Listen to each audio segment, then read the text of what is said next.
थोड़ा डाव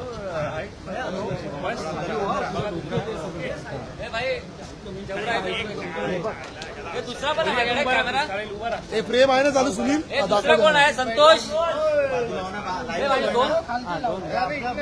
जो आलेत बघा फ्रेम बघा याचं दाताला उतरतो 500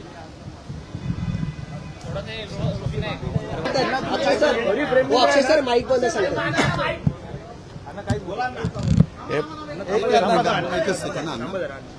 ऑडिओ चेक प्रतीक ऑडिओ चेक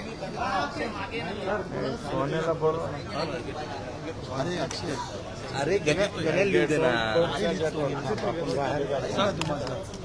तुझं अक्षर चांगलं आहे तुझं अक्षर खराब आहे आणि लगेच चालायचं. माझ्या बरोबर अण्णा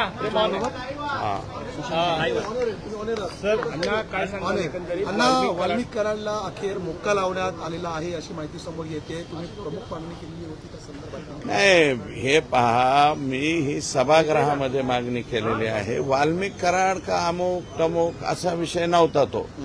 संतोष देशमुख यांच्या हत्येमध्ये जे जे कोणी सहकार्य म्हणजे सहभागी असतील त्यातल्या एकालाही सोडणार नाही असे राज्याचे मुख्यमंत्री म्हणालेले आहे. आणि याच्यामध्ये पोलिसांनी एसआयटीनी जे काय काम केलेलं आहे त्यानुसार जे जे फर्दर आता डेव्हलपमेंट आहे त्याप्रमाणे माननीय कोर्ट जे आहे त्या बाबतीमध्ये ऑर्डर करतंय. याच्यामध्ये ह्यांनी मागणी केली त्यांनी मागणी केली किंवा काही याचा विषयच नाही. तोवर आमची एसआयटी म्हणजे राज्य सरकारची जी नेमलेली आहे त्या एसआयटीनं या ठिकाणी त्यांचं काम दाखवलंय आणि त्याच्यामध्ये मला वाटतं कोणत्या गुन्ह्यात त्यांना घेतलंय काय घेतलंय हे मला माहिती नाही. परंतु आता ह्याच्यामध्ये कोणालाही सोडणार नाही. कायद्याच्या कचाट्यात जे जे सापडतील ते कायद्याच्या अंतर्गत येतील. प्रामुख्याने सगळेजण सापडत आले तसं म्हणायचं का? सगळेजण सापडत आले तसं म्हणायचं. हे पहा, पोलीस यंत्रणा आहे. आम्ही कोणी बोलून तसं काही होत नसते.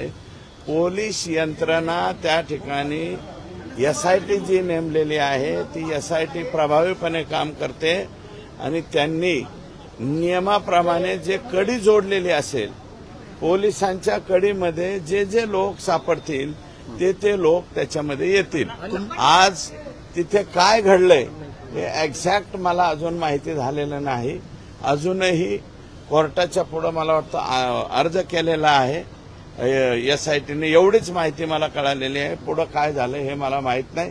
परंतु कायद्याच्या पुढे कायद्यापेक्षा कोणीही मोठा नसतो हे मात्र निश्चितपणे तुम्ही मध्यस्थी केली होती मुख्यमंत्र्यांकडे आणि देशमुख कुटुंबाची भेट घातली होती.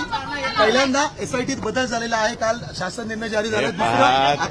आता त्याचं ऑलरेडी झालेलं आहे. परत ते बोलायला मुख्यमंत्र्यांचे संबंध आहेत. अण्णा